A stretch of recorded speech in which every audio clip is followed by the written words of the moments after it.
I am the other Brandon. And I'm happy to be here with you guys.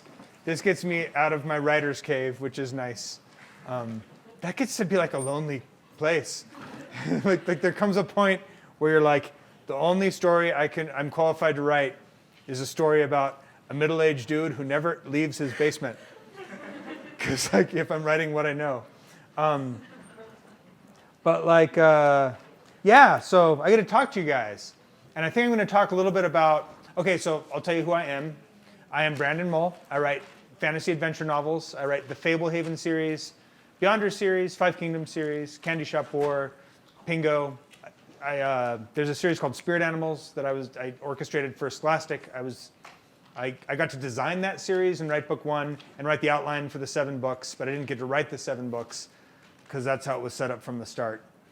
That was my first like gun for hire kind of job, where they brought me in and I made something cool and then left it to other people, which was very odd, but I'd never done anything collaborative like that as a writer. I didn't even used to do writers groups or anything. I was just like a leech. Like I would leech off my friends, but I wouldn't give. You know what I mean? Like I didn't like do critique groups. I didn't want to like give because I was too shy. But I would leech off some of my friends. I did go to BYU. I was here. I graduated in 2000, which makes me seem slightly younger than I really am, because I'm 41. So I kind of took the slow path through college. And I ran Divine Comedy for a while. That was a comedy troupe. It's still here, I think. I was their president and head writer for a bunch of years. And that was fun. That gave me a really good, that was like going to dialogue camp as a writer. You know what I mean? Like writing comedy skits. You almost wouldn't think, if I want to get good at writing novels, I'm going to write comedy skits. But and I didn't think that. But after I did it, I was like, oh my gosh, I have been in dialogue camp for the last 5 years. And my dialogue is now tighter. And I know how to anticipate when a joke will land, because workshopping it in front of a live audience, that was my critique group for my skits. Like, hey, we paid our $3 or whatever. This better be $3 worth of funny. And it was always at least $3 worth of funny. But I'm going to talk to you kind of broadly. I'm going to talk to you broadly because I think Sanderson's got his way of doing stuff and his way of thinking about writing a novel. And I'll give you some of my ways about thinking about writing a novel so you can compare and contrast. And in case it's useful for you, in case some of this stuff. So think about this. Think about what you would want to hear from me, because at the end I'll open it up for questions. And I really can nerdily geek out on questions. This is all I think about. I'm so terribly into this. I love it. It is one of those situations. Okay, here's what it's like. Here's exactly what it's like.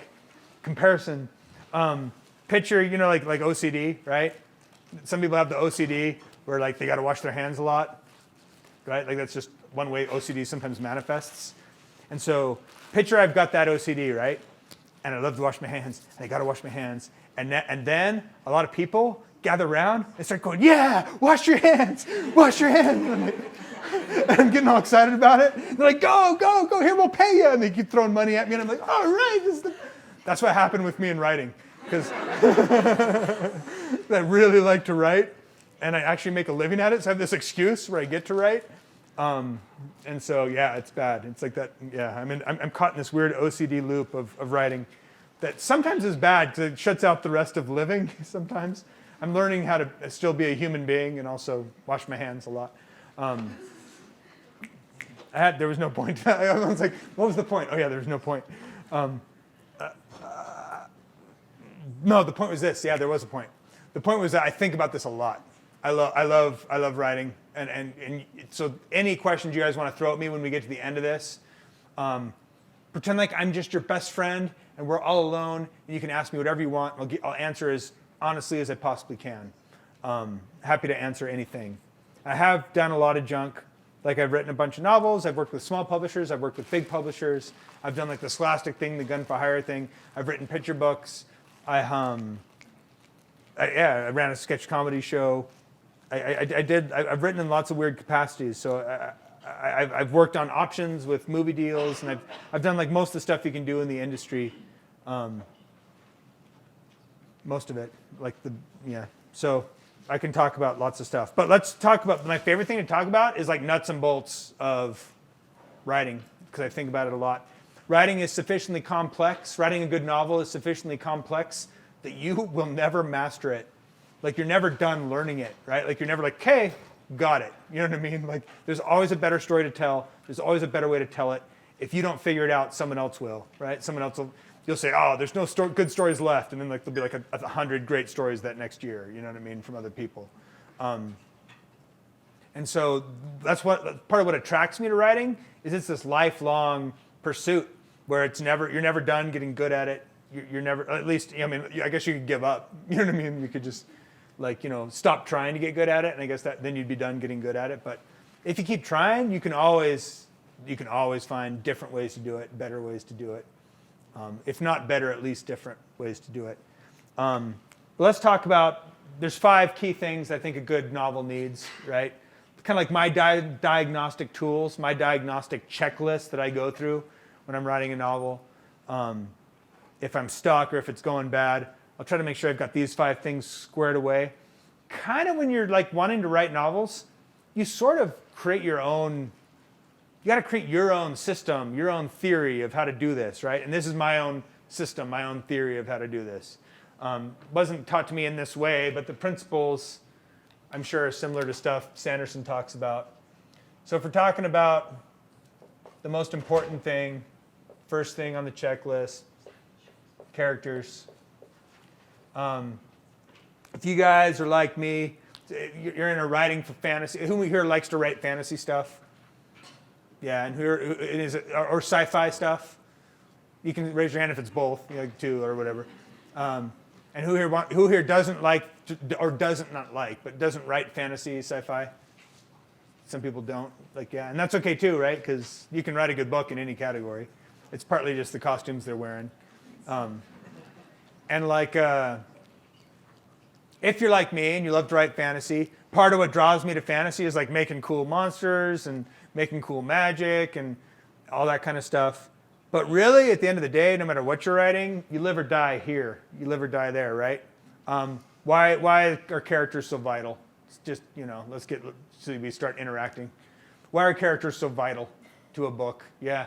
That's what the reader relates to, or the reader relates to. Yeah, the reader's going to connect or relate through the character, right? So how do we get to know a character when we read a book? Let's talk about how this is done. So one way to talk about how it's done is how do we get to know a character when we read a book? Yes? How they treat others and how others treat them. Okay, so how they treat others and how others treat them gives us lots of clues about them. Yes? What else? Yeah? How they observe the world. How they observe the world, their particular point of view, right? Which comes through in dialogue or sometimes in thinking if we're in their head, right?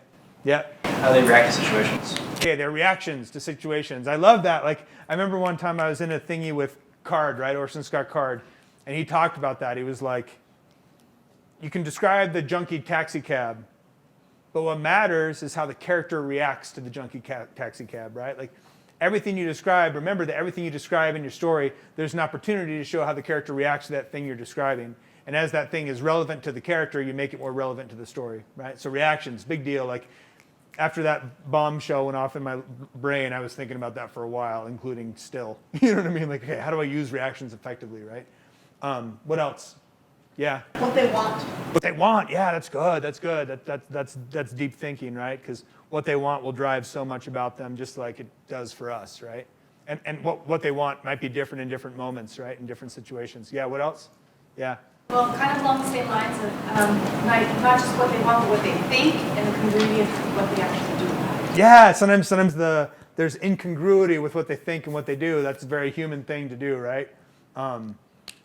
That's where so much of sin and mistakes happen, right? Like, and sometimes not sin and mistakes, sometimes just weird divergent living. But I know for me in my heart, like, I'm never trying to do what's wrong, and I find ways. You know what I mean? Find ways, even with good intentions. That's a lot of my characters too. I've got a character named Seth in Fablehaven who he finds ways to do what's wrong, even though he's got a generally good heart, I think.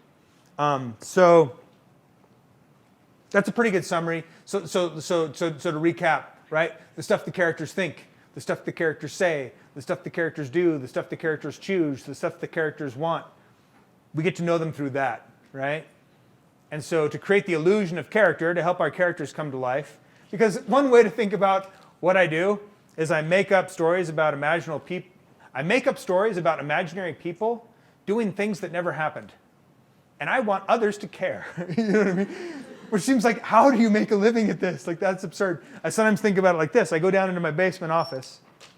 I pretend like I'm a 13-year-old girl talking to a centaur. And then I write that down. And I come upstairs and I'm like, who wants to buy this? And I make a living. That's how I provide. But what's awesome is that's how I provide. Like, it actually works. Because here's the thing. If the conversation's interesting and the centaur feels real and the 13-year-old girl feels real and you suck the reader in, yeah, the other thing that I do besides make up imaginary things about imaginary people is I try to create value out of thin air. Right? I try to spin straw into gold. I try to take common materials. I try to take words and create people that don't exist but that feel real. And I try to make those people matter. Right? And I try to find real truths inside these imaginary people doing things that never happened. Right? So all at the same time, even though it's like silly in a way, in one way of looking at it, at the other way of looking at it, there's nothing, it's probably the best way to get at truth, I would argue, is with fiction. Because when we do biographies, when we do even autobiographies, there's always that question of, do you really know what George Washington was thinking? Like, you're guessing, and are you guessing right?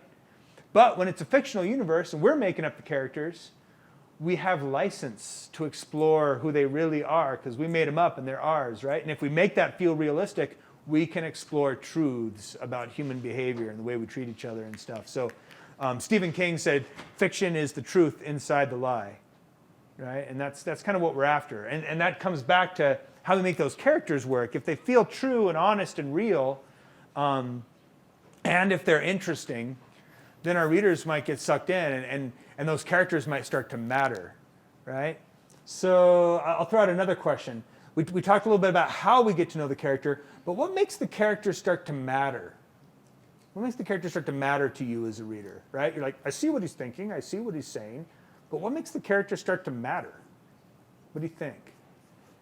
Yeah. To start to connect with them and maybe relate in the same way. Okay, yeah, so I like that. We'll say relatable.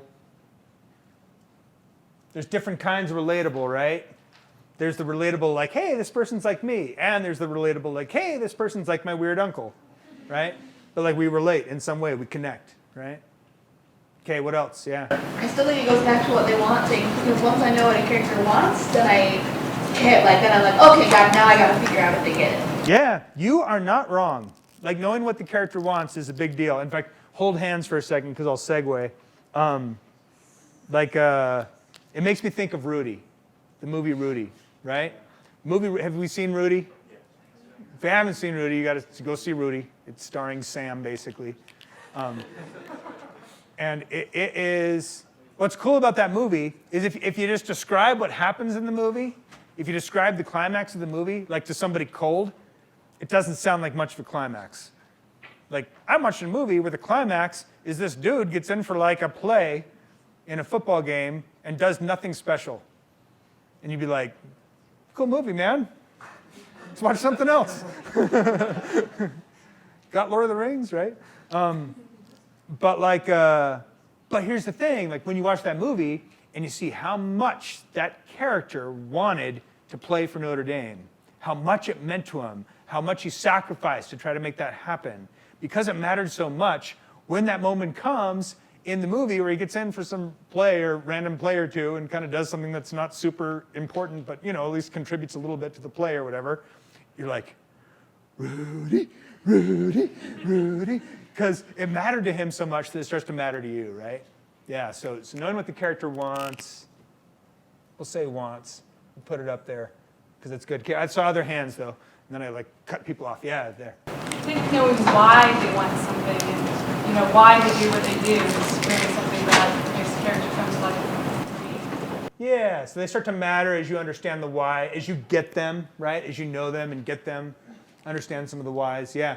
Anytime there's like a threat to them getting what they want, there's this question of will they get what they want?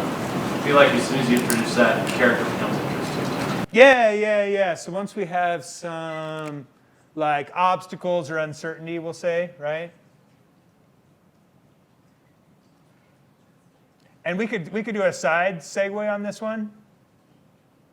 This is what I do, is lots of little side things.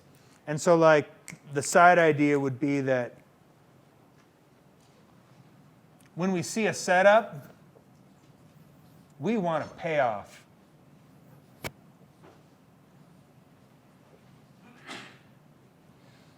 And like that's a hook in your reader kind of thing, right? You want to get your reader hooked, give them little setups, you know what I mean? Little setups. What am I talking about when I say a setup? What do you think?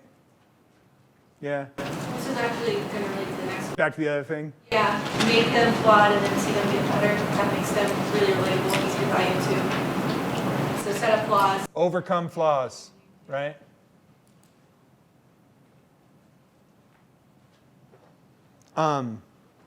Yes.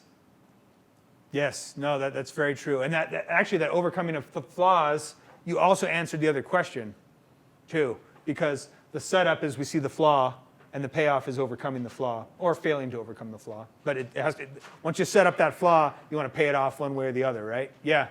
I can actually characters when they make me laugh, whether it's with puns or Yes. just that kind of humor itself is just nice. I can actually characters. So I will broaden what you said to an emotional response.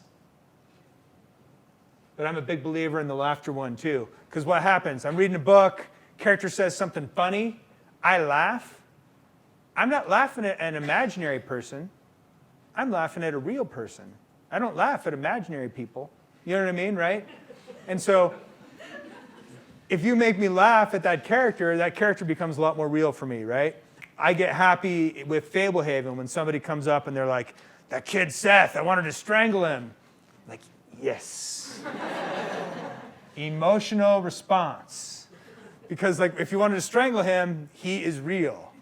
You don't strangle imaginary people. Could, I guess. That would be like so awesome. What a great way to commit a murder. I kill imaginary people all the time.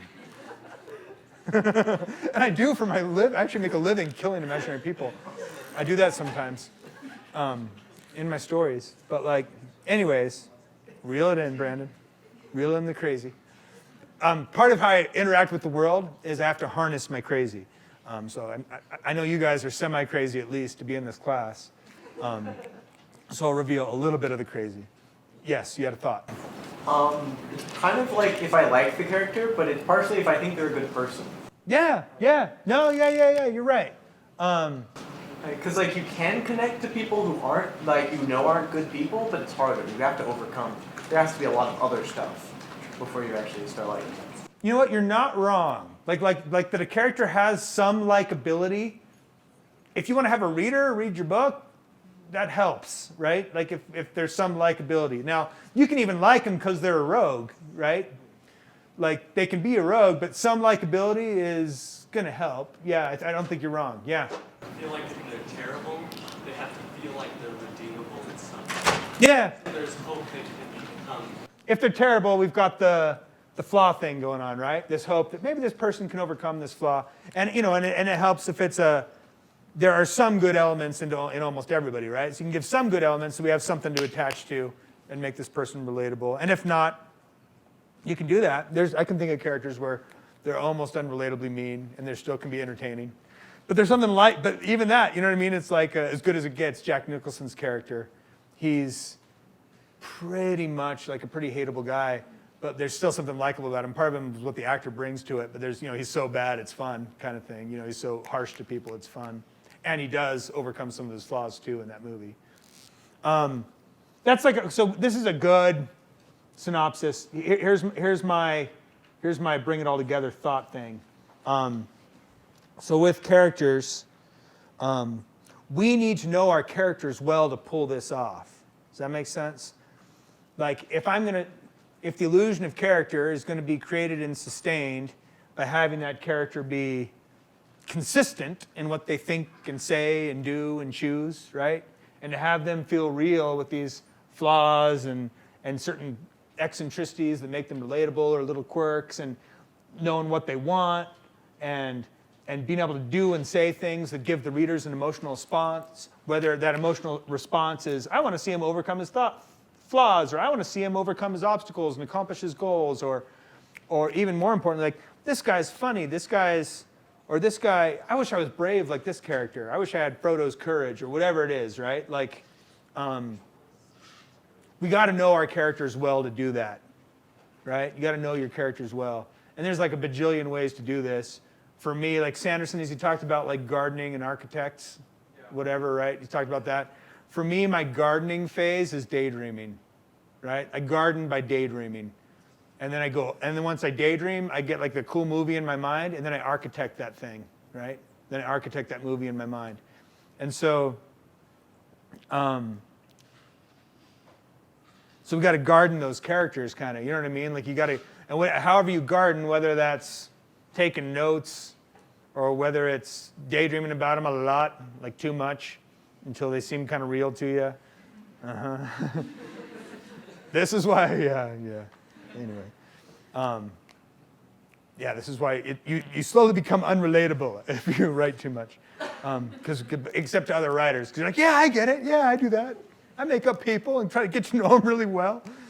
Feel less lonely in my basement.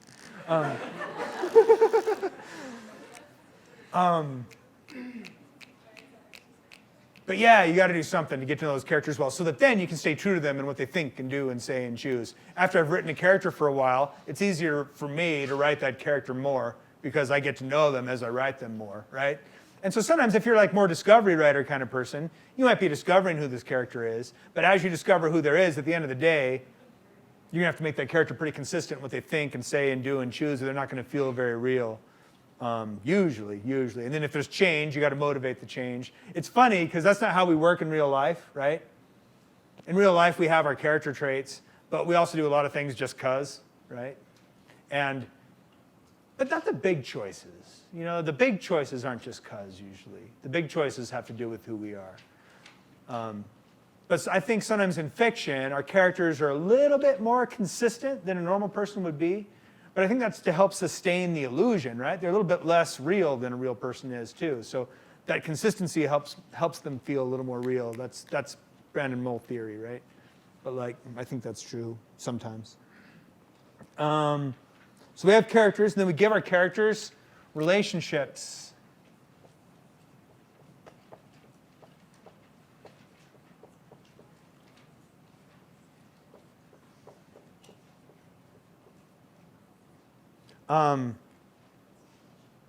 What are some types of relationships? We can throw it into a book.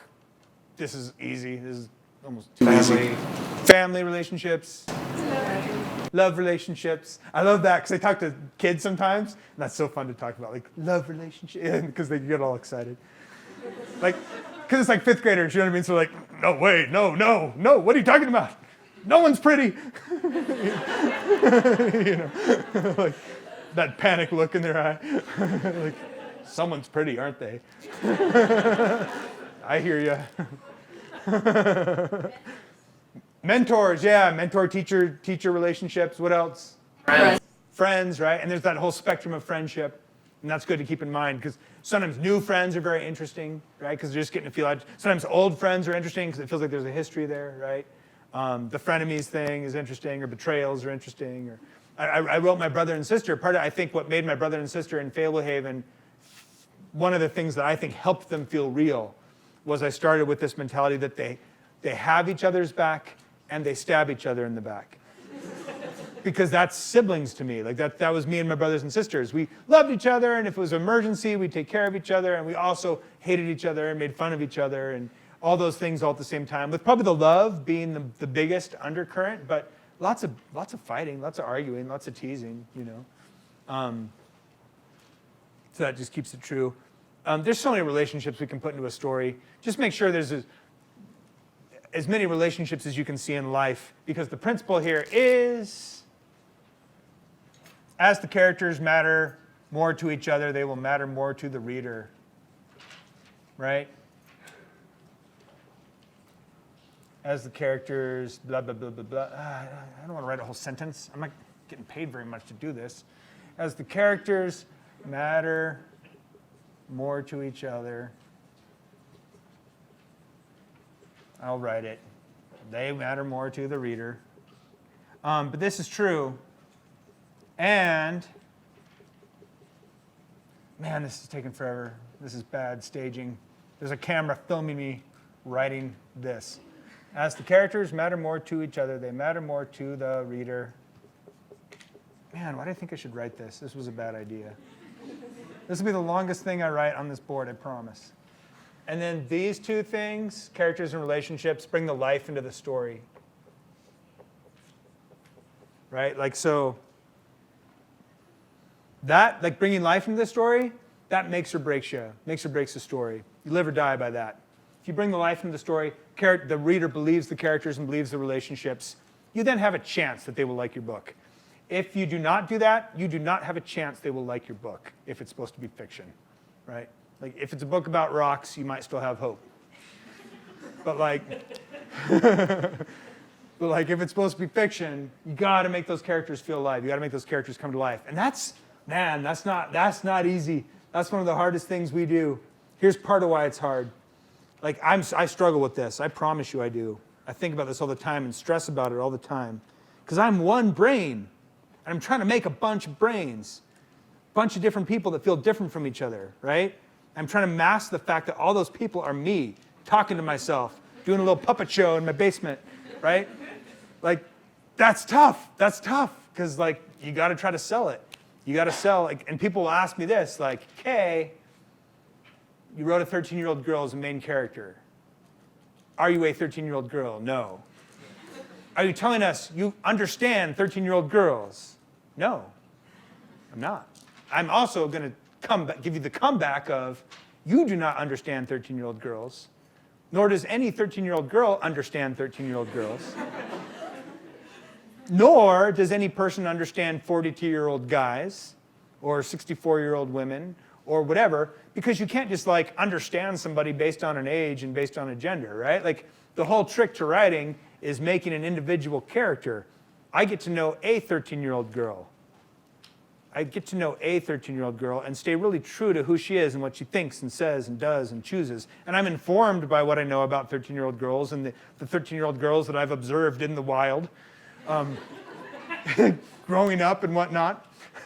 But like, you know, like for me, I would describe my job as a mix of observation and daydreaming. I pay attention to the world around me, and I'm informed by the stuff I observe, but then I daydream about it, and I try to make stuff like individual people, an individual 13-year-old girl. But it's so tricky, because sometimes you try to pull off stuff that you can't pull off, and you got to realize what you can and what you can't pull off, too. Like, I'm going to write a genius, and I'm clearly not a genius. You know what I mean? Like, sometimes that comes across. You know, like, and so if you're going to write a genius, make sure you can fake being a genius at least, right? You know what I mean? If you're going to write the wise old wizard, you know, try to get your head there into the wise old wizard hat or whatever. If you're going to, like I wrote in Fablehaven, a 1,000-year-old demon on his deathbed. 1,000-year-old demon on his deathbed. Now, I have the benefit that nobody can compare that to anything. Right? Like, that's not like the demon I know, you know. Or maybe they can, and if they can, I do not want to know them, right? Like, you are following a different path than me, because I went to BYU. But I also want that, for no one having met a 1,000-year-old demon on his deathbed or whatever, multi-millennial demon on his deathbed, I still want that to feel honest and authentic. And that's weird, because it's not real. That's why fantasy writers are nerdy. Because we try to take imaginary creatures and make it and write about them honestly, authentically, how they really are. You know what I mean? And that is inherently so nerdy. And it's also what makes it good, and what makes it cool, and what makes it fun. And so yeah, we try to bring life into our story, and we try to make characters that feel diverse, and that's so tough because, like I said, we're one brain trying to write men and women and boys and girls and a bunch of different people, so that we hopefully are reading the book not feeling like this feels like the same person talking to himself all over the place, right? Like we're trying to create this illusion of different characters. One way to think of characters is like Seinfeld, right? Seinfeld, we still know Seinfeld, right? probably, most of you, hopefully. Because that is starting to be like sort of outdated, like, what I'm going to use is I Love Lucy or whatever. Like Kramer, you know Kramer. If you've seen Seinfeld, if you've seen 2 episodes of Seinfeld, any 2 episodes, you know Kramer. And when you see the 3rd episode, you know kind of what he's going to sound like and kind of what he's going to do, right? Like he's going to burst through the door and he's going to have giant gestures and his face is going to be cartoonish and he's going to be melodramatic and tell these stories in this really melodramatic, fun way. Once you know him, part of what we love about him is we can kind of feel what kind of thing's coming. You know what I mean? That's a good character, right? Like that character, he's become real in my head. I know what Kramer's going to sound like. I know what Kramer's going to do, even before he does it. Creation and fulfillment of expectation, right? It's one of the things we do as a writer. Creation and fulfillment of expectation. Or hopefully creation and surpassing of expectation when we're like killing it. And so, yeah, try to create distinct characters. Sometimes I'll find a character just from like this happened to me in my 5 Kingdoms series. I found a character through a single line of dialogue. And I'm not kidding. But the single line of dialogue was, all those stories you've heard about me, understatements. And I had the guy. I had the guy with that one line. I was like, okay, this will be an awesome character. And he was. He was like probably my favorite character in that book because he was like a guest star kind of character. You know, he's in book 4. And yeah, he was a good guest star. I was like, oh, I could write a series about this guy. He's fun. But maybe it might work better to let him be a Kramer, a guest star, because he's almost so, yeah. But yeah. Anyways, characters' relationships bring the life into the story, makes the readers care, gives the reader somebody to care about. Then we go to trouble.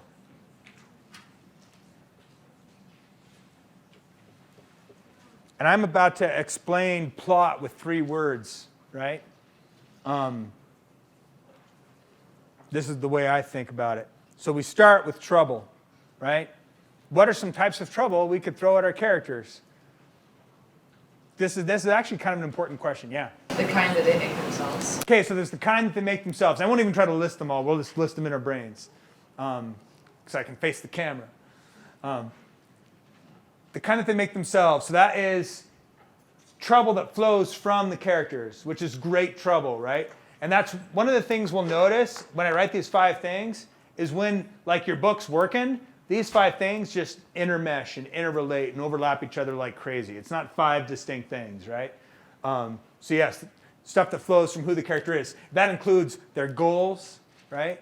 That can cause trouble. They want something that can cause trouble. You want to talk to that girl? That might cause trouble in your life, right? Like in so many ways. Rejection, or she might not be everything she looks like, or blah, blah, blah, blah, blah. What else? Sorry, what else? Other types of trouble. We can throw out our characters. Yeah. Situations they can't help. Okay, yeah, so stuff that's external and stuff that happens to them, kind of, right? You're saying situations they can't help. Yeah, and there's a spectrum of that, right? Some of that's physical danger, some of that's relationship stuff, that other people's choices kind of stuff, right? This stuff kind of mirrors life, right? I mean, just think about the troubles we can see in life. You know, we got the list of the troubles we can have our characters face. Some of the troubles small, right? But it can matter. That's one of the big things to remember. The small troubles can matter. Like the character didn't turn in their homework and they're stressed out about it. They're trying to figure that out. That moment can matter to the reader almost as much as they're trying to like throw the ring into the cracks of doom. You know what I mean? Like, because if they believe that moment and if they believe that panic, that's all you got. That's all you need, kind of, right? Like the character's in debt. They got to pay off the debt. There's a weight pressing on them. That can be a trouble that matters. Like a nice little master's thesis on variety of troubles is Harry Potter. Like, there's just a healthy, and I like this example because almost everybody's read it. If you're in a fantasy writing class, I hope you've read it. Like, because come on, it's the best-selling series of all time. Not fantasy, just all time. And 450 million copies. And the best-selling movie franchise of all time. The variety of trouble, the spectrum of trouble Harry faces, right?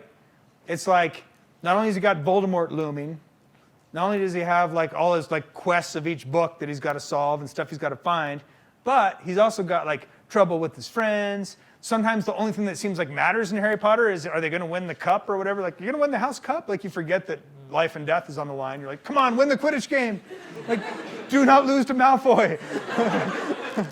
Right? And like all these things, like, who are you going to, like, Harry's got to save the world, but who is he going to take to the dance?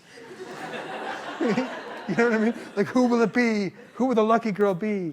Like all these things, right? Like this great spectrum of trouble. And like, depending on where you're at in Harry Potter, the most important thing or the most significant thing is this is a kid whose parents are gone and he's alone, right? Or sometimes you're reading Harry Potter and the most important thing is his friendship with Ron and Hermione. Or sometimes you're reading Harry Potter and the most important thing is the Quidditch match or the potions homework or like not getting the teachers angry at him or not getting caught out in the halls or all these different things, right?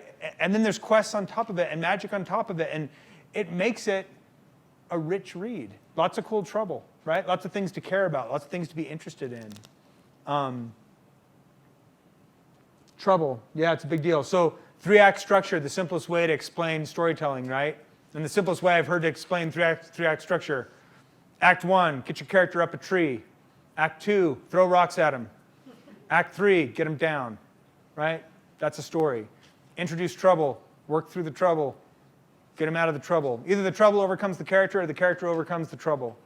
That's a story, right?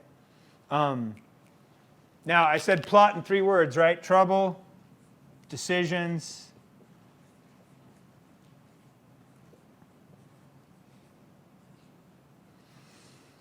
in life, in books, our characters get in trouble. They must make decisions on how to deal with that trouble, right? Those decisions should be based on who the character is, right? Sometimes we get like into trouble. I have this problem, and you could find this problem in my books. I get the character into trouble, and I'm most concerned what a really smart person would do if they were in this trouble, right? I'm like, what would I do? The smartest of all people. If I were in this trouble, like what would I do? And I think it through and have the character do the smartest possible thing. I sometimes fall into that trap. It's a trap because we don't always do the smartest thing, right? It's good to remember sometimes your characters, based on who they are, will have responses that you don't agree with to their trouble, but that make the story more interesting. This is why readers want to strangle my character Seth. They want to strangle him because he's not responding to certain trouble. He's not responding to certain stimuli as they desire or as they would. And so, and some of the bad choices he makes lead to a lot of the action in the series. And so it's important for the story. And it also is engaging the reader, even if it's not engaging them how they want. It's awesome because 10-year-old boys love Seth. They almost are always reading it going, yep. Yep. You did the right thing. You needed to know what was outside the window because adults are stupid. You know what I mean? Like, that's what the 10-year-olds are doing. And the adults are going, don't open the window. You were told not to. People will die. Don't open the window, right? And they're like, he opened the window. And it drives them crazy. But that's perfect. That means I nailed him, right? If the 10-year-olds are nodding and the adults are mad, home run. Because the adults are mad at him in the book, and he's 10, and you're right? Like, so that's a home run. Your characters will make decisions to overcome their trouble. And what flows from decisions? Consequences or results, right? So we'll say consequences. Now, in life, we make decisions, and we do not get to determine the consequences. Back to the example of, oh, I see a cute girl that I want to talk to, and I want to ask her out. And I can make the decision to do that. And I do not get to decide how that goes, right? There's so many ways that can go once I make that decision. We get taught this as young people growing up. We can make our choice, but we can't determine the consequence, right? And we can do our best to control the consequence. And if I artfully approach this young lady, perhaps it works better than if I clumsily approach this young lady. And I can help influence the consequences that way. But I don't get to control the consequences because maybe she's married, right? Maybe I'm married. But like, awesome. But like, but there's so many ways that can go, right? You could get let down hard. You could get let down soft. She could say yes, and you could have a terrible time. She could say yes, and you could have an average time. She could say yes, and you could have a wonderful time. All these different things.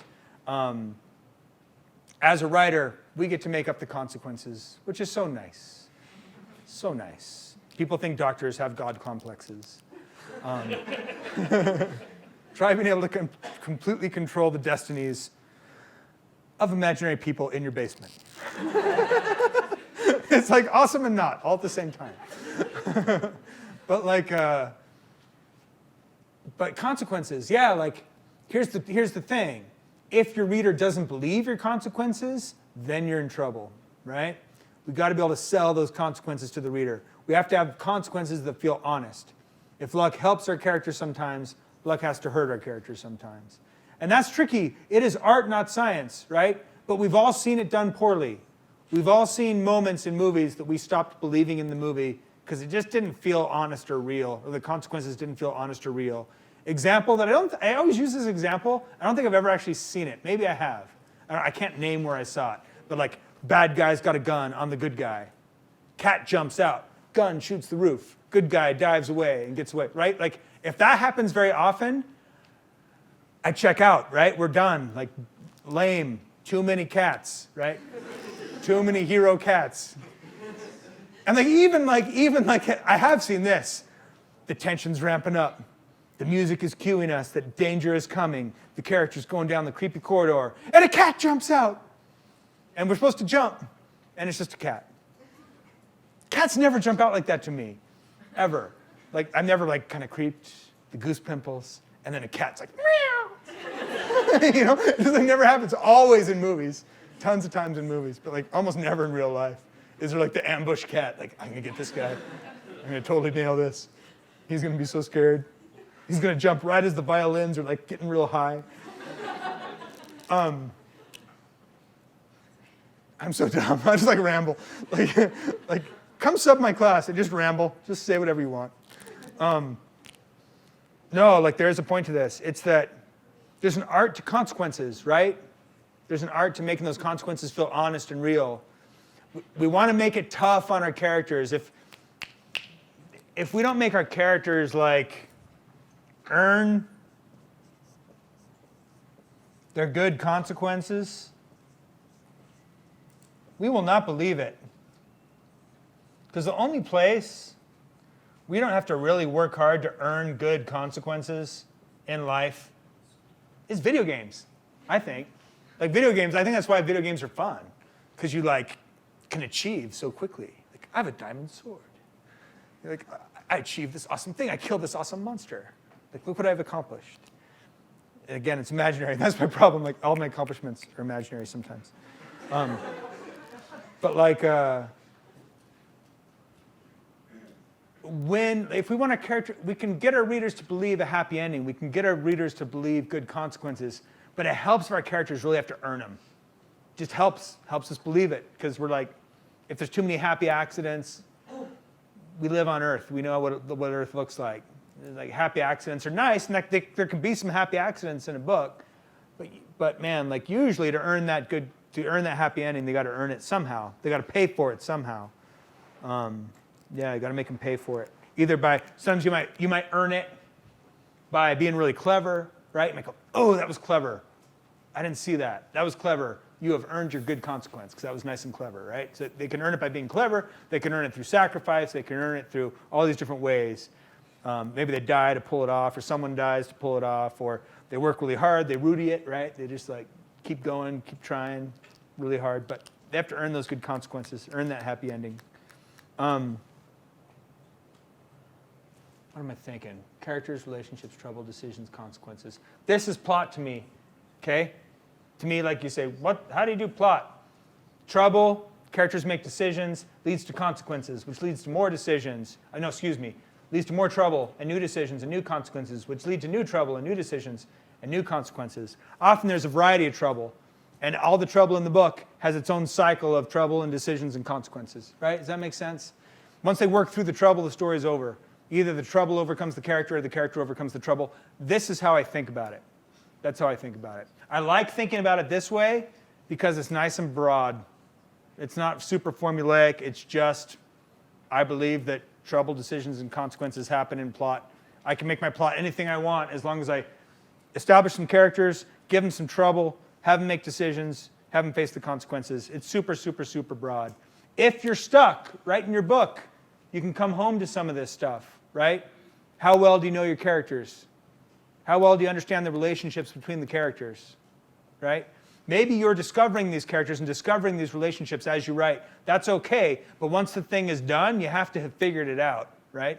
Whether you're planning it beforehand or discovering it as you go, at the end of the day, you should be able to look back at your novel and have this stuff figured out, right? I'm stuck on my story because I don't understand what trouble my characters are facing. I don't understand what decisions they're making to try to overcome the trouble. I haven't figured out what consequences will flow from the trouble and how that leads to more trouble and more decisions and more consequences. I haven't figured out how they resolve the trouble or if the character's going to overcome the trouble or if the trouble's going to overcome the character. Those kind of thoughts, that's broad thinking, but that can get you out of being stuck sometimes. You know what I mean? If you have this stuff straight, at least you got like the basic tools of making a story a story. Because one of my questions I had when I was in school, I'm not kidding you. I took like creative writing classes here at the Y. And the creative writing teacher was very just like super open-minded, right? He was a very good teacher. But he didn't teach me this. He didn't teach me like, okay, you need characters. And like I would violate some of this stuff and he'd call me on it for violating it, but he never taught it. Does that make sense? Like he never like came out and said, okay, here's what we're doing, right? You're going to give me some characters. They're going to have relationships. You're going to give them so much trouble, more trouble than you would ever want anyone to have to endure.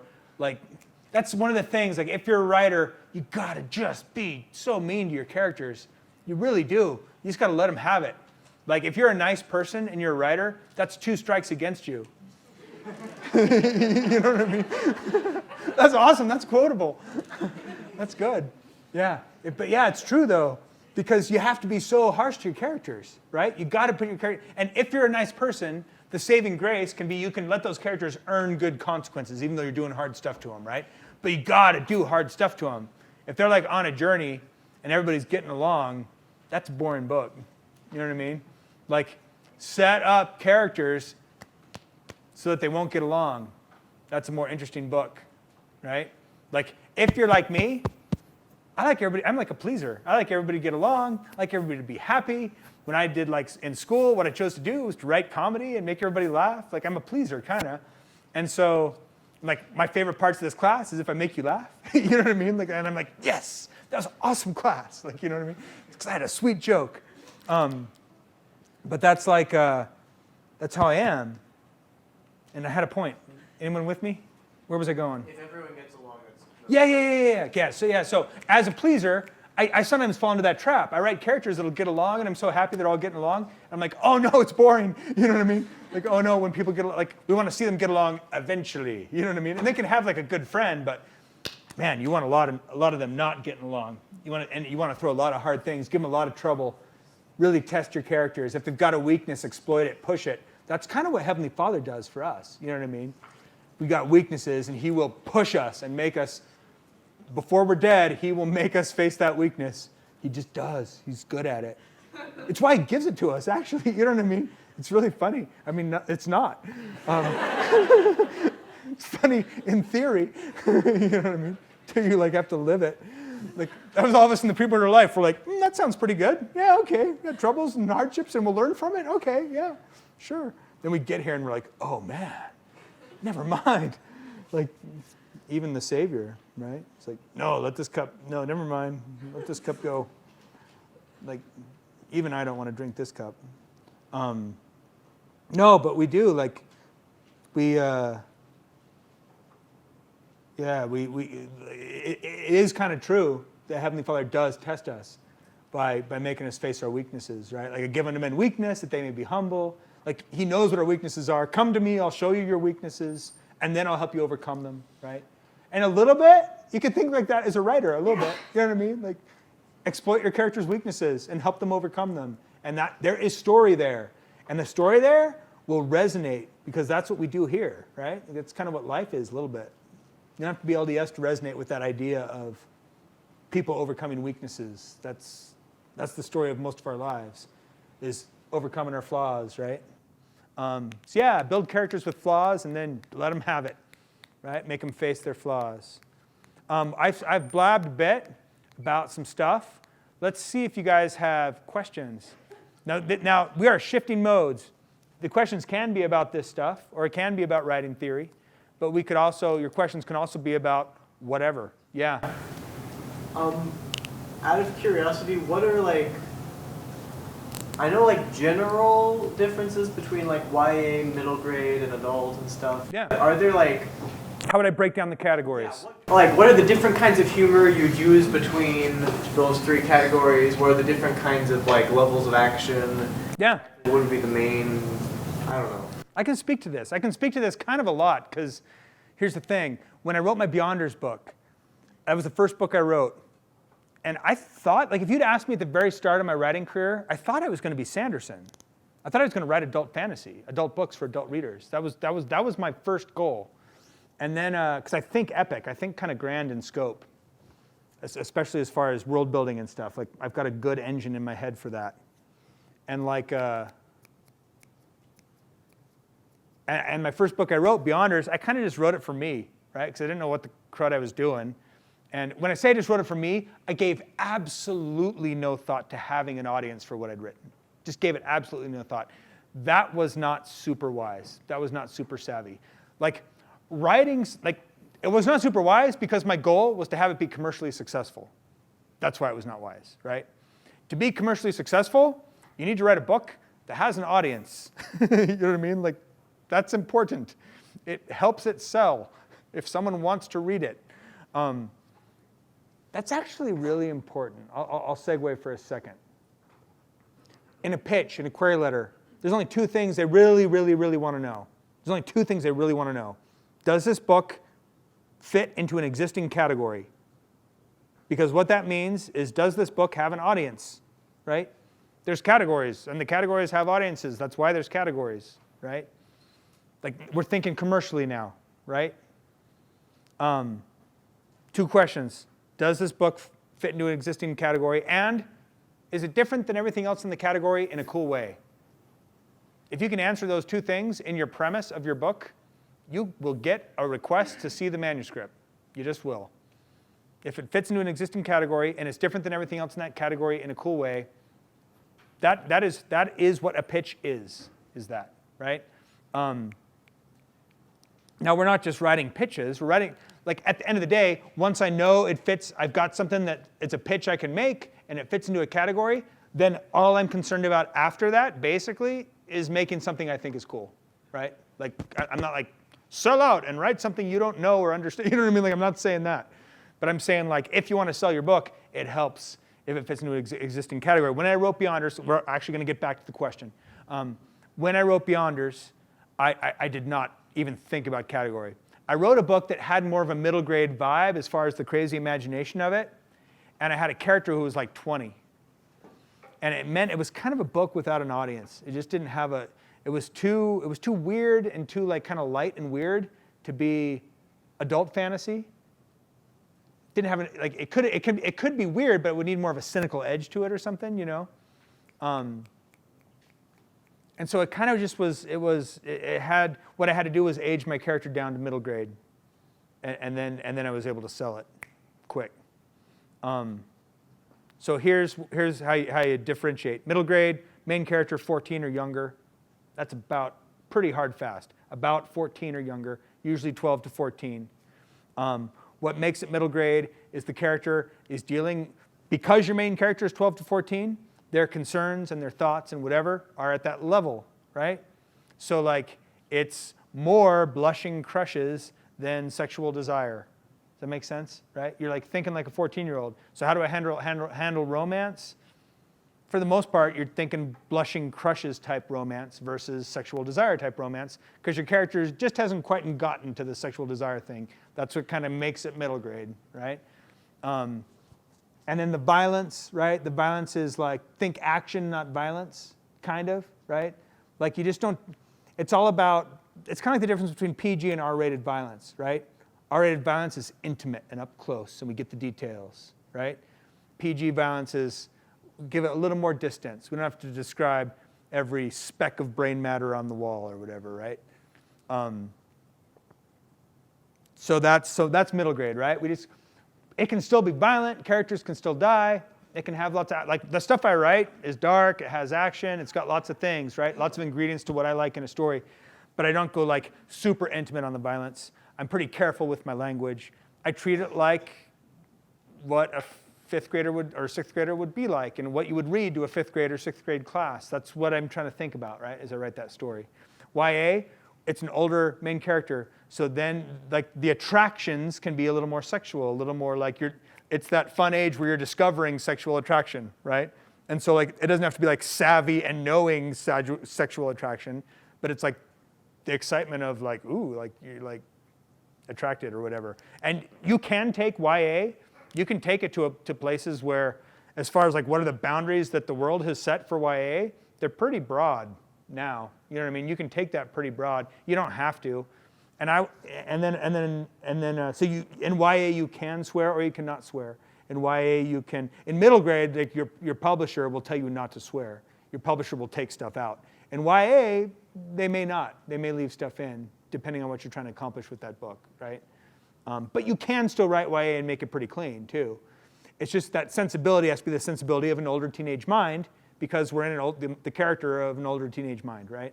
And then what makes adult, our main character is an adult. So really the age of the main character is the biggest differentiating factor on these categories, yeah. So I guess the crux of my question is really, what would make a YA book sound too young? What would make a YA book sound too young would be if they didn't buy that it was a teenage mind, if they felt like it was descriptions that felt younger than that, basically, right? Like everything can be well described.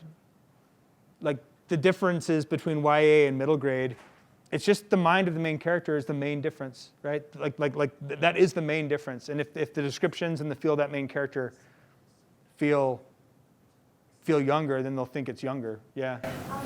How would you deal with the grade level, like if your character is going to age a great deal over the series? Yeah, super tricky, right? Harry Potter gave us a pattern for that. So you can start in middle grade. With Harry Potter, like what she did, she started writing true middle grade with the first 3 books or so. And then that started to age up as Harry aged up. By the end, she's writing YA, but it's still shelved with middle grade, right? And she did a few things to stay true to middle grade, but not much. She aged it up. She started to use language, like profanity, and she started to. She had some pretty intimate violence, you know what I mean, and some pretty heavy things, and that worked out. You know what I mean? Like she stayed shelved middle grade because she started middle grade, and her readership kind of aged with her. It's not ideal. It's a category bending kind of thing. She partly got away with it because it was incredibly successful. And because it was incredibly successful, there is a precedent set that we could follow that precedent, because in publishing, like in any business situation, it's like, that's been done before. Oh, sweet, brilliant. You know what I mean? Like, that's perfect. It's been done before. Good. We can do it now. Yeah, kind of. Yes? So, am I right in gathering you recently joined writing groups and started using writing groups more? Is that what I gathered from? Oh, no. Okay. Yeah. Brandon is a big proponent of writing groups. Can you talk a little bit about your process not using one and what you think the advantages are of that? Yeah, and it's not necessarily advantages. It's more personality quirks and stuff. You know what I mean? It's probably more like just deep selfishness. Like, I was embarrassed I liked to write fantasy books. I was embarrassed about it when I was your guys' age. I was like, that's dumb. Like, people are gonna think I'm dumb. And like, I think I'm dumb, kind of. And like, I don't know, I had a weird thing about it. So that mentality was anti-writing group mentality. I was gonna like let people know I was writing books about fairies and stuff. Because that's, I don't know, it seemed weird to me. Also, when I had critique groups in my English classes, I don't know, the feedback I was always like, ooh, we're not on the same page. And so I would say the first thing for a critique group would be find people whose creative judgment you share. You know what I mean? Because if you don't share their creative judgment, if you're not in harmony with their creative judgment, they are useless to you. They are poison to you. They will hurt you. If you are in harmony with their creative judgment, they can be invaluable to you. In fact, let's talk about that for a second. This topic has popped into my head a couple times. It's one of the biggies.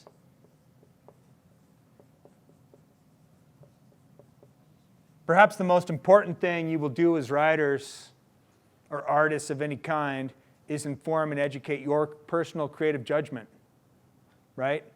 That is basically saying you get when stuff works and you get when stuff doesn't work. That's what I'm talking about with creative judgment. So that means you can learn from everything, all media you consume. Because you watch a movie and you can sit there and you can just be loving it when it's working and you can be critiquing it when it's not. You know what I mean? And trying to understand what makes it not work and what makes it work. Why does this connect? Why do I care about this character? Why do I care about this story? And why is this story and character making me laugh, not on purpose, right? Like I'm laughing in sheer mockery of, I remember I went with Divine Comedy to watch some ski movie. It was like a drama, and we'd heard it was bad. And so we went as a group and to just mock it, just to have fun mocking it. And it was really fun to mock it. And it was stuff like you get 3/4 of the way in the movie, and it's just so dumb. The whole thing was dumb. And then this actor has this really impassioned scene, and we're just cracking up, yeah, just go for the Academy Award. Why not? We got the cameras. You know what I mean? Because it was just so overacted and so just beautiful. And so we learn from that stuff, right? We learn from that stuff, and we try not to commit those same errors in our work, right? We try to learn what makes your stuff work is to me, this seems brave and cool. And if to everyone else that seems lame, you're in trouble, commercially, right? We're hoping that our creative judgment is informed in such a way that not everybody will agree with us, because that's true for nothing, right? You could find anything. You could name your favorite movie, name your favorite book, and we can just hop online and watch people trashing it and having their reasons why it's not good and why it's stupid and whatever, right? So you can't write something for everybody. But you can inform your creative judgment, try to have sharp creative judgment, and try to hope that like-minded people will see the virtues that you see in what you create, right? We inform our creative judgment as we spend a ton of time thinking hard about imaginary stuff, which is oh man, embarrassing. Embarrassing. We think hard about imaginary stuff, but it's not embarrassing because if you get good at it, you can provide for your family with it. You know what I mean? So it's all right. But the creative judgment thing, it cannot be taught. It develops over time. It's kind of like voice, right? Has Sanderson talked voice? Voice is your most important thing to have as a writer, probably. When I talk to agents, when I was looking for agents, right? And after I kind of got into the system and had a good agent and stuff, I was what do you mainly look for when you read a submission, right? It's always voice. It's the first thing they look for, right? So voice is this, right? Voice is what you sound like as a storyteller. That is your voice. If you're like me, that explanation is insufficient. Because I remember they tried to teach me voice, and I was don't get it. So think of it this way. You're with a group of friends, right? Think of a group of friends. Or if you're like me, you're alone in your basement. And you're sitting with your friends, and if each of those friends told the same story, they'd each tell it a different way. And some of the friends would probably take that story that could have been funny and ruin it, and make it not funny, and make it kind of boring. And some of those friends would just totally milk it and just make it super funny. And some of those friends might take the same story and just make it kind of interesting, or make themselves look smart as they tell it, or whatever, right? All these different ways to tell a story. We understand our conversational voice. You know what you sound like in a conversation, probably. Unless you're kind of a mime kind of person. But we understand that through a lifetime of practice, having conversations, right? There's a certain way you tell a story. There's a certain way you hold a conversation. You are constantly writing your own dialogue And you kind of know what you sound like. Even if you don't know you know what you sound like, you know what you sound like. If you analyzed it, you'd figure it out. Or someone could do an impression of you if they got to know you well. That is your voice, conversational voice. Your writing voice is what you sound like as a storyteller. It's how you tell your story, what you sound like. It's that music you hear of what storytelling should sound like. And you hear the music a little differently than everybody else. It's why you could take a page of Hemingway and a page of some other dude, and you could see the difference between the way they tell their story, right? Some writers, we can kind of identify by their storytelling voice. That sounds kind of like Hemingway. He tells his stories different than William Shakespeare. You know what I mean? Like we can hear the difference in their voices. Our storytelling voice develops over time. We read a lot and we write a lot. As we inform our creative judgment, we are also developing our storytelling voice. We're figuring out what we want to sound like on paper. We figure out how we tell our story. What I get paid for is not the ideas behind my story. What I get paid for is how I tell them. I get paid for my storytelling voice. That's what publishers hire. They hire my storytelling voice to tell the story. Like people sometimes come up to me like, I have this great idea. And I'm sort of like, that's cool, but you should totally write it because I've got plenty of ideas, endless ideas. And I just got to pick the good ones and then apply my storytelling voice. And we develop that storytelling voice over time. We might even adopt slightly different storytelling voices to different stories we're telling, right? But for the most part, you kind of have a fingerprint on your storytelling voice that would be recognizable even when you're trying to hide it. Does that make sense? So one of the most important things you will do as a writer, and that's why like they say, I can read your first page and know if I'm going to buy your book or not, kind of. You know what I mean? Like, and we're like, no, you haven't even seen the story yet. They're like, I do not care about the story. I'm not a newbie. The story is whatever it is, but I care about your storytelling voice. Care about what you sound like as a storyteller. Do you engage me? Do I read your first page and go, this person knows how to tell a story? They're not going to lead me on a boring conversation, right? It's funny, Billy Wilder is a filmmaker, right? He made like a bunch of movies. He had an incredibly successful career, ranging from Double Indemnity, which was the movie that started the noir crime stereotypes, like shadows from the blinds on the desk and like voiceover narration from the detective. That basically started with Double Indemnity. And so he like created something that's now a cliche, but he created it. And then on the other extreme, he did like Some Like It Hot and 7 Year Itch, some of the best comedies ever done in cinema. And his one motto was, don't bore people.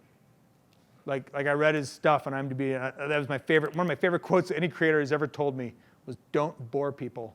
I was like, man, you summed it all up right there. That was pretty good. And that's a matter of creative judgment. It's a matter of voice. Like to not bore people. Be accomplishing something with every scene you write. Either it's funny, or it's scary, or it's brave, or it's interesting, or whatever, right? But every scene needs to accomplish something, or you will bore people, right? And like, and your goal shouldn't be to bore people. Even if it's like, my character's on a long journey, and I want my book to be as boring as the journey is, so that it like matches. You know what I mean? Like, nah, don't do that. Like maybe like hint at how boring it is, and then like move on to a good part. Like, yeah, that's just, yeah. But like, let every scene accomplish something. One of the hardest things we do, one of the hardest applications of creative judgment as you write a story is where to start your scene and where to stop your scene, and what to skip and what to jump to next. If someone asks, if one of your questions was, what's the hardest thing as a writer? I think the hardest thing as a writer is picking what scene to dramatize, what scene to portray. What scene will get across what I want to get across without wasting time, right? Let's start at an interesting moment. Let's kill it before it gets boring. And let's show stuff that's essential, and let's skip stuff that's not to a new moment, and then reorient the reader, right?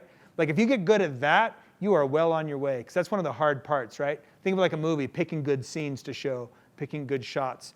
Like there's so many ways to tell a story, and you want to learn to tell it well, learn to pick good moments. When I think about writing a 400-page novel, I do not think about writing a good 400-page novel. I think about a cool movie in my mind, I think about like that kind of, right? And then I think about writing a good first scene, and then a good second scene, and then a good third. And if I make every scene have stakes and be interesting and have characters that want something and have the story move forward in every scene, if every scene is cool to read, every scene, that's going to be a great book. Like, good luck actually succeeding at that, right? Like, I know that not every scene I write is going to be pure dynamite, but that's the goal. Yeah. So you go from being a gardener in this daydream, which I totally relate to, by the way, and then you architect out your stuff before you write a first draft. Can you talk a little bit about the architecture process for you, like how you outline, how you figure out what exactly is the structure? So I'm kind of like meandering there, right? As I talk, but here's what I do. I see it like a movie in my head. A lot of the stuff in that movie is like blah blah blah. You know what I mean? Like, they do this, and then something cool happens, and then they do that, and then something cool. And so some of the things I fill in as I go, right? I get the main beats. I get like the main journey, and importantly, I kind of see my characters. I kind of see what they want, but I discover some of that stuff as I write it. That's my notes. That's my outline. That's my superpower. My superpower is I can hold story in my mind really, really well. I've daydreamed my whole life. I'm a compulsive, addictive, hand-washing daydreamer, right? Like, that's my if I have one, that's my superpower. Don't have me like fix the wiring in your house. I'd be lost. You'd just find me wandering aimlessly. But my superpower is that, daydreaming. And so I discover my story after that, after the daydream, after that, I discover it scene by scene as I write it. As I take that daydream and I make it concrete, word by word, line by line, I discover it. How much do you find yourself going back in the second draft and fixing stuff according to those principles that you have? Is it pretty extensive, or is it like as you go, like more? This, for me, it kind of happens as I go most of the time, but I do go back and fix stuff sometimes. But there's some writers who are like extensive drafters. Shannon Hale is a friend of mine, and she drafts. She's like discovering her story through drafting, right? Yeah. I do not do that. She writes, her prose is probably tighter and better than mine. Like, I mean, she writes great. And so maybe I should do that, but nah, I don't think I should. Because that's just her way. That's how her head works, right?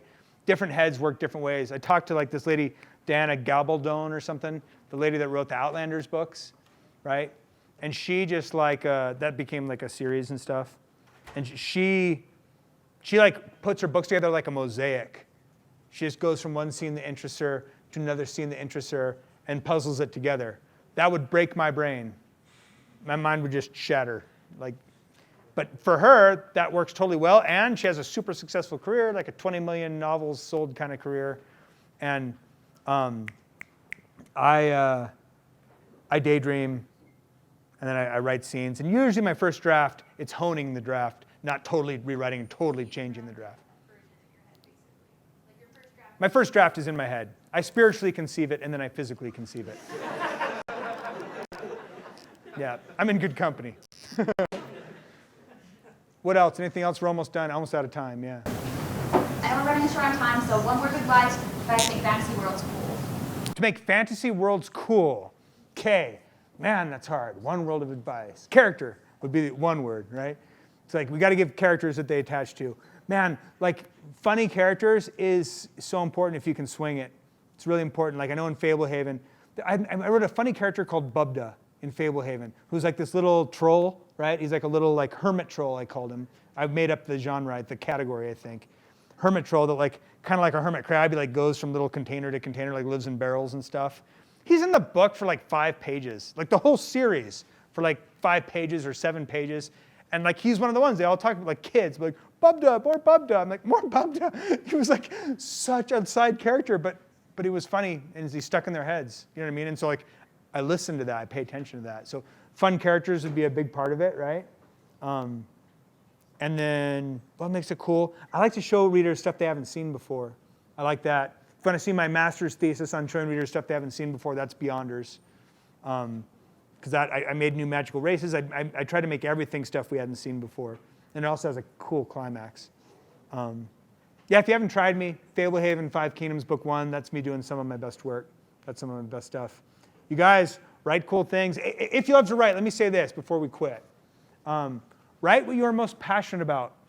Write what you're most into. Give yourself permission to kind of write your guilty pleasure, right? Like write what you're most into.